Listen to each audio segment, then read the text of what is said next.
স্বর্ণদ্বীপের তরফ থেকে তোমাদের সবাইকে জানাই শুভ সকাল। আজ রাধা অষ্টমী, শুভ রাধা অষ্টমী। হ্যাঁ, তুমি গপু সোনা, তোমার রাধা কোথায় গপু সোনা? তোমরা কেউ যদি একটু জেনে থাকো একটু বলবে তো। এই যে ওর চোখে এরকম দেখুন পিছুটি কাটে, ছোট থেকে এরকম হয়, তো ডাক্তার বলেছে এটা 8-9 মাস পর্যন্ত থাকে।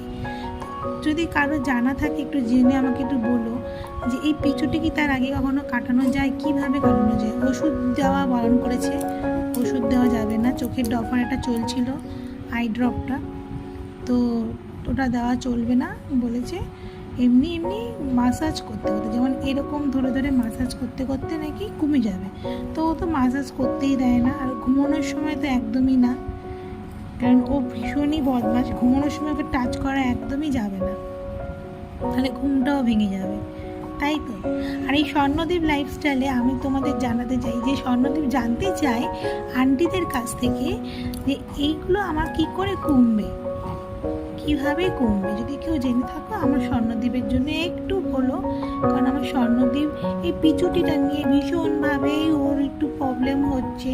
ওর মা ওকে রোজই ভাবে পরিষ্কার করার চেষ্টা করো, কিছুতেই পরিষ্কারটা করতে দেয় না।